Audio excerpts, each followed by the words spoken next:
চাহিদার মধ্যে আশফাকুল ইসলামকে আমরা চাই না। আমরা সৈয়দ শ্রীবর্ধমানকে প্রধান বিচারপতি হিসেবে চাই। আজকের সন্ধ্যা 6টার মধ্যে আশফাকুল ইসলামকে সরিয়ে সৈয়দ শ্রীবর্ধ ইসলামকে প্রধান বিচারপতি করতে হবে। আমরা সরকারের কাছে অনতিবিলম্বে আহ্বান জানাই, আপনারা আমাদের দাবি বাস্তবায়ন করে জনতারা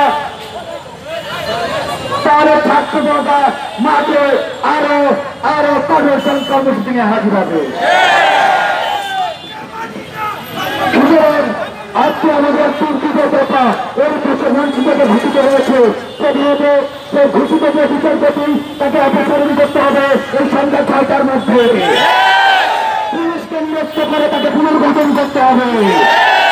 তৃতীয়ত, সেই সাম্প্রদায়িক সম্প্রীতি নিশ্চিত করার জন্য তাদের কাছে আমরা সাম্প্রদায়িক যে সহিংসতাগুলো হয়েছে সেই কুচক্রী মহল আমাদের সম্প্রীতিকে প্রশ্নবিদ্ধ করে তাদের কিছু চক্রান্ত করার মধ্য দিয়ে আমাদের যে সাম্প্রদায়িক সম্প্রীতি আমাদের মধ্যে রয়েছে সেটাকে প্রশ্নবিদ্ধ করতে চায়। তাদেরকে হটিয়ে দিয়ে তারা যে দাবিগুলি দিয়েছে সরকারের কাছে সেই ন্যায্য দাবিগুলিকে মেনে নিতে হবে।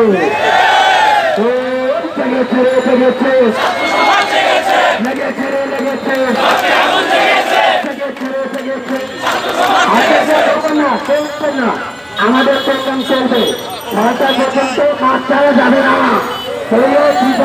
যতক্ষণ না পর্যন্ত প্রধান বিচারপতি বদল না করা হচ্ছে ততক্ষণ পর্যন্ত আমাদের বিজয় আসেনি। কেউ আসবেন না।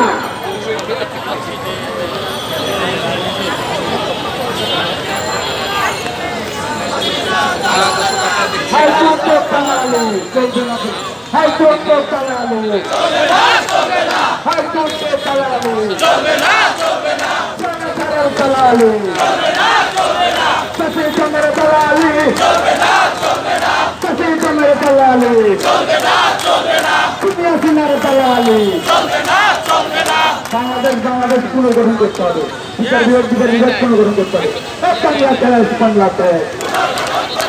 বিচার বিভাগ চমৎকার Bangladesh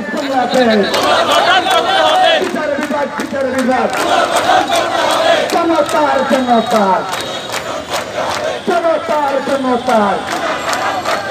Bangladesh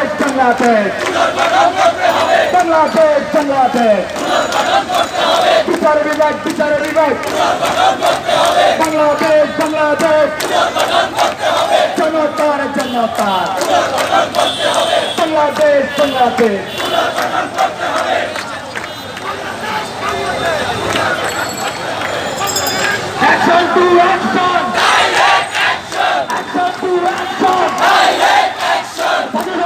Action! Direct action! Down there, Booster! Direct action! Down there, Booster! Direct action!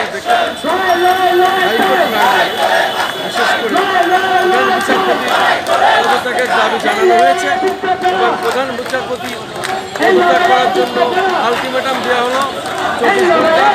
যেহেতু প্রধান বিচারপতি স্বাক্ষর করার পরে আবার রাষ্ট্রপতি বেঁচে যাবে, রাষ্ট্রপতির কাছে যাওয়ার পরে পদত্যাগ তখন বিস্তারিত দেখার পরে উনি তখন ফাইনাল দিবেন। এরপরে পদত্যাগপত্র গ্রহণ হবে, তার পরবর্তীতে আবার নতুন বিচারপতি নিয়োগ হবে এবং নতুন বিচারপতিকে নিয়োগ হবে সম্ভাবনার নাম তারা ঘোষণা করছে। আমরা দেখতে পাচ্ছি হাইকোর্টের সামনে গোটা সংস্কার আন্দোলনকারী ছাত্ররা তারা বিক্ষোভ সমাবেশ করছে। প্রধান বিচারপতি পদত্যাগের পরবর্তীতে নতুন বিচারপতি নিয়োগের দাবিতে তারা এখানে সমাবেশ করছে হাইকোর্টের সামনে।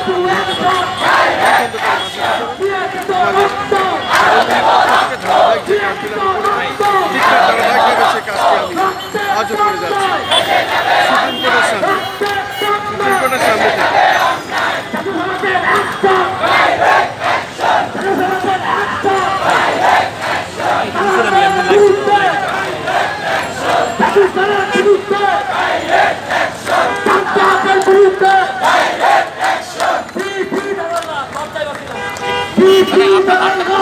আচ্ছা